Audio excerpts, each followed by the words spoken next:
All right, shalom. I want to give all praise, honor, and glory to Yahweh Shem Yahushai. Double honors to the apostles and elders of Great Millstone.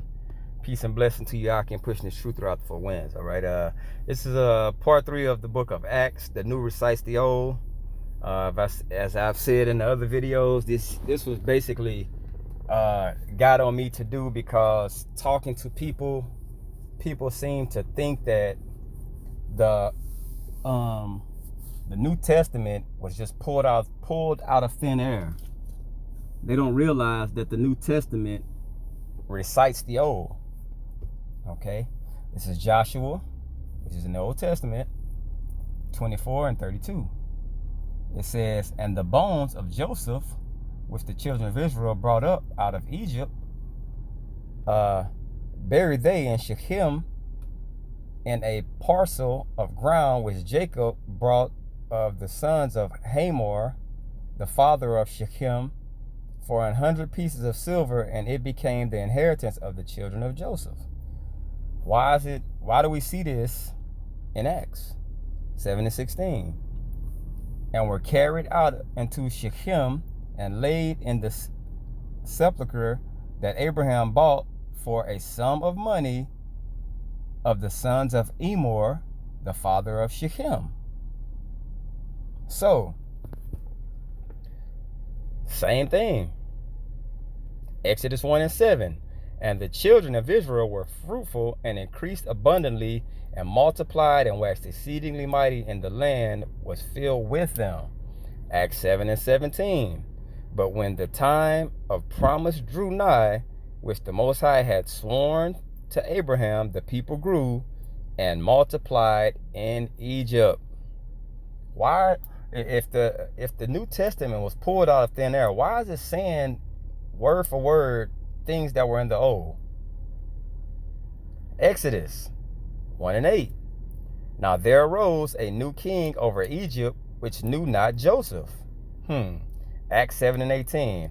"Till another king rose, which knew not Joseph." You see this? These are the same verse. Look, verse 6, Acts 17. Or Acts 16, Acts 17, Acts 18. It's saying the same thing. Okay? Even in Exodus. Verse 7, verse 8. Exodus 1, 10, and 22.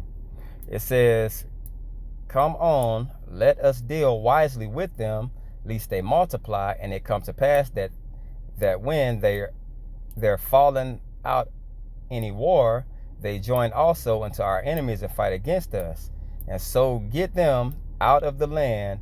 And Pharaoh charged all his people, saying, "Every son that is born ye shall cast into the river, and every daughter ye shall save alive." And this right here proves that the seed of the child went through the man. Why would they keep the women alive? Because once you plant the seed of an Egyptian into this Israelite woman, that child is an Egyptian. Okay, I know that's off topic, but still, this is Acts 17 and 19. "The same dwelt subtly with our kindred, and evil entreated our fathers, so that they cast out their young children to the end that they might not live." That's what was done. Okay, Exodus 2 and 2. It says, "And the women conceived and bare a son, and when she saw him that he was a goodly child, she hid him 3 months." Acts 7 and 20. "In which time Moses was born and was exceeding fair, and nourished up in his father's house 3 months. Wow. Word for word. Okay.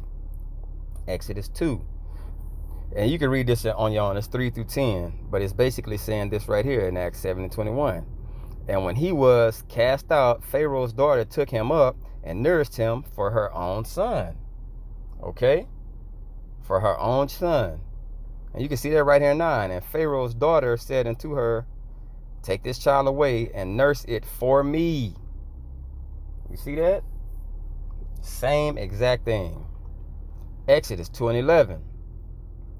"And it came to pass in those days when Moses was grown, that he went out unto his brethren and looked on their burdens. And he spied an Egyptian smiting in Hebrew one of his brothers. Acts 7:24. And seeing one of them suffer wrong, he defended him and avenged him that was oppressed and smote by the Egyptian. And smote the Egyptian. Same thing. I'm loving to see where this newness is coming from the New Testament. Okay? Exodus 2:13, it says, And when he went out the second day, behold, 2 men of Hebrews strove together. And he said unto him, that did thee wrong. Wherefore smitest thy fellow? And he said, Who made thee prince and a judge over us? Intendedest thou to kill me? Is that your intentions? As thou killest the Egyptian? And Moses feared and said, Surely this thing is known. So that's when he fled, because everybody knew. The word that got around. Okay. Acts 7:26. And the next day he shewed himself unto them as they strove, and would have set them at one again, saying, Sirs, ye are brethren, why do you wrong one another? Same thing. Okay? They thought he was an Egyptian. The children of Israel thought he was an Egyptian. He had come to grips that he was an Israelite. Okay, it was revealed to him. Exodus 18:3. Okay, it says, and her 2 sons, of which the name of the one was Gershom, for he said, I have been an alien in a strange land. Acts 7:29. Then fled Moses at this saying, and was a stranger in the land of Midian, where he begat 2 sons. No difference. Exodus 3:2.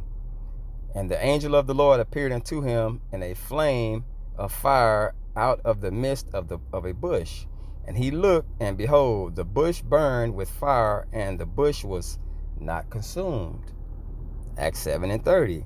And when 40 years were expired, there appeared unto him in the wilderness of Mount Sinai an angel of the Lord in a flame of fire in a bush. Now we're seeing all the same things in the New Testament, reciting the Old. Okay? Hope this is edifying. I want to give all praise, honor, and glory to Yahweh Shem Yahushai. Double honor to the apostles and elders of Great Millstone. Peace and blessing to Yah, pushing the truth throughout the 4 winds. Shalom.